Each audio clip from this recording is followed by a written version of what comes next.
Welcome back everyone in the third lecture of problem solving in arithmetic progression.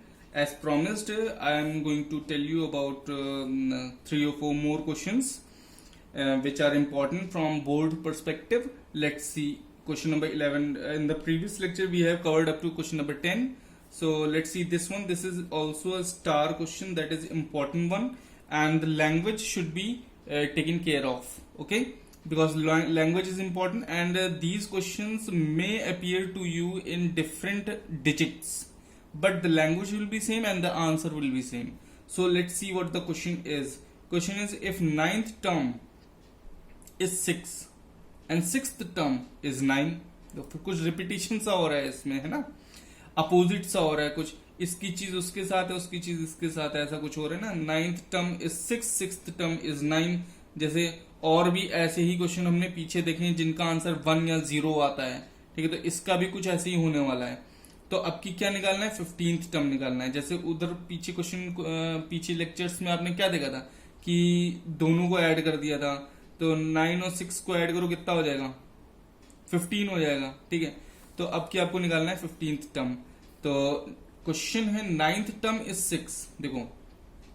देखिए क्या है, ninth term क्या होता है, A9 इज इक्वल टू 6, और दिया हुआ है कि sixth term is 9, A6 is 9. तो फाइंड करना है आपको A15, ये. ठीक है ना, क्या करेंगे अब हम लोग इक्वेशंस लिख के देखते हैं. A9 की इक्वेशन क्या होगी, A plus 8D is equal to 6, और A6 की इक्वेशन क्या होगी, A plus 5D is equal to 9.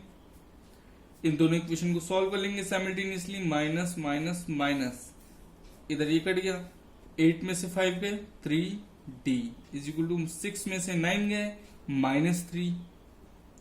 तो D की वैल्यू कितनी आ गई, -1, है ना. D आ गया -1.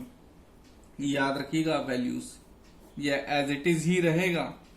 ठीक है, कुछ और वैल्यू आ जाएगी ना तो गलत हो जाएगा वो, इसको याद रखिएगा. अब A निकाल लो, किसी एक इक्वेशन में रख दो. जैसे आपने रखा A प्लस 8D में रख दो जरा. In this equation put D is equal to -1, जो अभी आपने निकाला है उसको रख दो यहाँ पे. तो आपको मिल जाएगा A प्लस 8 -1 रख दो यहाँ पे, इज इक्वल टू 6. तो ये कितना आ जाएगा, ये आ जाएगा आपका A माइनस 8 इक्वल टू 6, या फिर इससे मिल जाएगा A is equal to 6 plus 8. 6 plus 8 कितना होता है, 14. ठीक है, अब ये भी देखिए, ये वैल्यू जो 14 आ रही है ना, ये भी एक स्पेशल वैल्यू है. ये 14 पता है क्यों आ रही है, ये एक्चुअली में इसको आप टेस्ट कर सकते हैं. 14 आ रही है, ये सही है या गलत है, इसको आप टेस्ट कर सकते हैं. या आपने जो ये 15th टर्म फाइंड करना था, ये कैसे निकाला था, ये 9 प्लस 6 किया था. तो 9 प्लस 6 कितना आया था, 15 आया था. उसमें से 1 माइनस कर दो, 14 आ गया. ठीक है, हमेशा ऐसे करना है आपको. ठीक है ना, हमेशा याद रखिएगा. जैसे कोई और क्वेश्चन आ जाए जिसमें आपके पास लिखा हो कि 7th टर्म है 5 और 5th टर्म है 7, तो फाइंड करिए आपका 7 और 5 12th टर्म क्या है. ठीक है, तो जब आप सॉल्व कर रहे होंगे उसको 7 और 5 वाले क्वेश्चन को, तो उसमें 7 प्लस 5 होगा 12. तो A की वैल्यू याद रखिएगा हमेशा कितनी आएगी, 11 आएगी. उसमें से एक कम कर दीजिएगा 12 में से, जैसे 15 में से एक कम करते 14 आ गई. ठीक है, तो ये चीजें हैं जो आपको अपने दिमाग में रखनी है. ठीक है, ये बुक में नहीं लिखी जाती हैं, लेकिन ये एक्सपीरियंस से आप जान सकते हैं.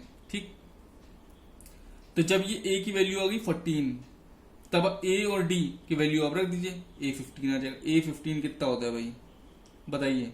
A15 होता है A प्लस 14D. अब A कितना है, 14 प्लस D कितना है, 14 इंटू -1, तो ये हो गया आपका 14 माइनस 14. तो A15 आपका आ गया 0. और याद रखिएगा कि इस क्वेश्चन का आंसर हमेशा 0 ही आएगा. अगर ये इस टाइप का क्वेश्चन आ रहा है कि 10th टर्म है आपका 15 और 15th टर्म है आपका 10, तो 25th टर्म निकालो तो आंसर आएगा 0. पहले से पता है, और प्रोसेस भी पता है कि D आता है उसमें -1 और A आता है 25 माइनस 1 24 आएगा, और ये आंसर आएगा यहाँ पे 0 फाइनल. ठीक है ना, ये हमेशा याद रखिएगा आप. अब आ जाते हैं क्वेश्चन नंबर 12 पे। इस टाइप का क्वेश्चन भी बोर्ड एग्जाम्स में आता है, ठीक है। तो इस क्वेश्चन को आप कैसे करेंगे, क्या है क्वेश्चन कि for what value of n, for what value of n the nth term of two series this and this are equal. अच्छा, आपके पास दो सीरीज हैं यहाँ पे, है ना, सीरीज नंबर 1, सीरीज नंबर 2। थोड़ा सा लाइन खींच के यहाँ पे एक दो सीरीज लिख लेते हैं। एक तो सीरीज है 13, 19, 25, 13, 19, 25 डॉट डॉट डॉट, और एक सीरीज है आपके पास 69, 68, 67 डॉट डॉट डॉट, ठीक है। इन दोनों सीरीज के जो nth टर्म है, देखो nth टर्म, ठीक है, वो इक्वल है। अच्छा, तो n की वैल्यू बताओ, क्वेश्चन ये है आपका, ठीक है। क्वेश्चन क्या है कि दो टर्म्स हैं, इसका भी nth टर्म और इसका भी nth टर्म, दोनों इक्वल हैं, तो n की वैल्यू बताओ। या यही पूछ रहे हैं इन दोनों सीरीज में कौन सा टर्म ऐसा होगा जो इक्वल होगा, उसकी पोजीशन क्या होगी, ये पूछ रहे हैं। इस सीरीज में आगे बढ़ते जाओगे, इस सीरीज में भी आगे बढ़ते जाओगे, तो कहीं ना कहीं आगे जाकर के तुमको एक टर्म ऐसा मिलेगा जो इसमें और इसमें इक्वल होगा। उस टर्म की पोजीशन बताइए क्या है, ये है क्वेश्चन इसमें। तो हम मान लेते हैं वो टर्म है nth टर्म, उसकी पोजीशन है n। Let that term be an, और इसमें same, let that term be, a small है तो an मान लो, ठीक है। तो an इधर आ जाएगा a plus n minus 1 d, और इधर an आ जाएगा a plus n minus 1 d। देखो दोनों में n तो कॉमन है, सेम है, बाकी a और d कुछ और अलग अलग है। तो इधर हो जाएगा a 13 plus n minus 1 d कितना है, अच्छा 19 में से 13 गए तो कितने बचे, 6 बचे। तो ये हो गया 13 प्लस 6n माइनस 6, तो ये हो गया 6n माइनस सॉरी प्लस 13 में से 6 गए तो कितने बचे भाई, 7, ठीक है। अब इधर आओ, an is equal to a कितना है 69 लिखो, प्लस n माइनस 1, d कितना है 68 में से 69 बचे माइनस 1, तो ये हो जाएगा 69 माइनस n प्लस 1, तो ये हो जाएगा आपका 70 माइनस n, ठीक है ना। अब इसका an और इसका an सेम है, तो an is equal to an, इसका मतलब 6n plus 7 is equal to 70 minus n। अब ये तो माइनस n इधर आएगा तो क्या होगा, प्लस n हो जाएगा, 6n plus n sorry n, और ये 7 उधर जाएगा तो क्या होगा 70 माइनस 7, ये तो हो गया आपका 7n, ये हो गया आपका 70 में से 7 गए 63 बचे, तो n की वैल्यू कितनी आ गई 63.7, जो कि हो जाएगा आपका 9। तो इसका मतलब 9th टर्म जो होगा वो आपका इक्वल होगा दोनों सीरीज में, मतलब आपका 9th टर्म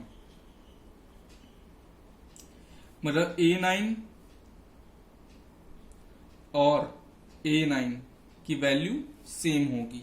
अब आपको अगर A9 निकालना है तो आप वो भी निकाल सकते हैं। A9 आप कैसे निकालेंगे भाई, A9 is equal to A plus 8D, जो कि होता है इस सीरीज को ले लो 13 प्लस 8 इंटू D कितना है 6, तो 8 6 जा 48, 13 प्लस 48, तो ये हो गया 58, 58 और 3 कितना हो गया 61, तो 61 इस सीरीज में भी और 61 इस सीरीज में भी सेम पोजीशन पे होंगे, 9th पोजीशन पे हैं, दोनों में 61 है वो, ठीक है।